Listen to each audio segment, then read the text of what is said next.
क्या बोला तूने? তো এই যে আমরা এখন গাড়ি স্টার্ট করলাম, এটা হচ্ছে কালীতলা মোড় দেখতে পাচ্ছ। তো আমরা আজকে যাব বহরমপুর। তো হে গাইজ, আজকে আবারও একটা ব্লগ নিয়ে চলে আসলাম। তো আজকের ব্লগের নাম হবে ছ্যাঁচড়া ব্লগ। তো কালীতলা মোড় পার করতেই দেখতে পাচ্ছ যে এই জায়গাটা, এই মাঠটার নাম হচ্ছে পাঁচগাছি। তো এই পাঁচগাছি পার করতেই চলে এলাম ভাটা। এই যে ভাটাটা দেখতে পাচ্ছ, এই ভাটাটা হচ্ছে আমাদের মেসা কাকা, ফিউচার এমএলএ। তো এই যে ব্রিজটা দেখছো, এই ব্রিজটা মূলত দুটো থানার মাঝখানে আছে। এই দিকটা হচ্ছে কান্দি থানা আর এই দিকটা হচ্ছে বহরমপুর থানা। শাহজাহান ভাই বলছে যে তার যত ফ্রেন্ড সার্কেল আছো তারা সবাই এই ভিডিওটা একটু লাইক কমেন্ট শেয়ার করবে। হ্যাঁ, তো এখন চলে আসলাম আমরা রেলগেটে। এই যে দেখতে পাচ্ছ কর্ণসুন রেলগেট, আর এই যে সামনে দিয়ে একটা মানুষ হেঁটে যাচ্ছে, না সরি ট্রেন যাচ্ছে। তো যারা কোনোদিন ট্রেন দেখোনি তারা দেখে নাও।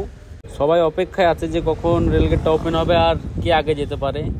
তো আমরাও ভাবছিলাম যে আমরাও সবার আগে যাব।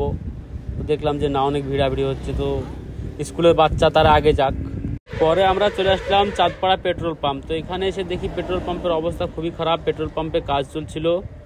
তো এই যে দেখতে পাচ্ছ, এটা হচ্ছে রাজা সুশাঙ্কের রাজধানী। এটা মূলত অবস্থিত রাঙামাটি চাঁদপাড়া ওরফে তোমার যদুপুরের মোড়ের আগেই।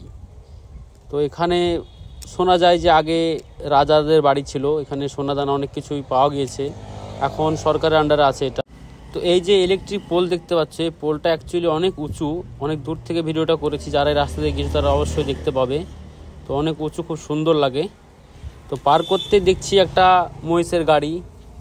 তো চলো যাওয়া যাক আগের দিকে। এই যে বাইপাসের রাস্তা এটা। সর্বশেষে আমরা বাইপাস পার করে এখন যাব ঘাটের দিকে। তো আমাদের চেহারাটাও একটু দেখে নাও, দানবের মতো চেহারা একটু দেখে নাও তিনজনের।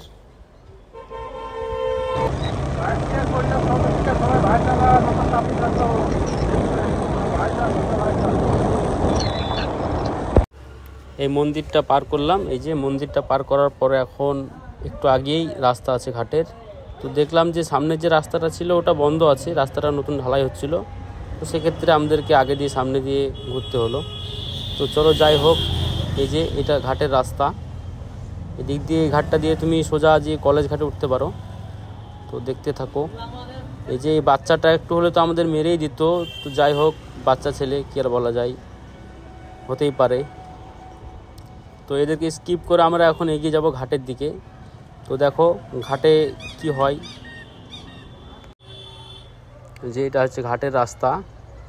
এখানে অনেকগুলো টোটো দাঁড়িয়েছিল। তো আমরা সব কিছু ভেদ করে চলে যাচ্ছি আগিয়ে। এখন আমরা বাইক রাখবো। তো এই যে এখানে একটা বাড়িতে বাইক রাখা হয়। তো আমরা বাইকটা ভরে দিলাম আমাদের। এখন আমরা ঘাট পার হব। এই যে দোকান থেকে আমরা আসার পরে ঘাট পার হওয়ার জন্য এখন এন্ট্রি নিচ্ছি। তো শাহজামাল ভাই আগে যাচ্ছে যে ঘাটে টাকাটা দিতে হবে। তো সব শেষে আমরা এখন নৌকোর দিকে এগিয়ে যাচ্ছি। তো এই যে দেখতে পাচ্ছ খুব সুন্দর একটা পরিবেশ, শান্ত হয়ে আছে গঙ্গা একদম।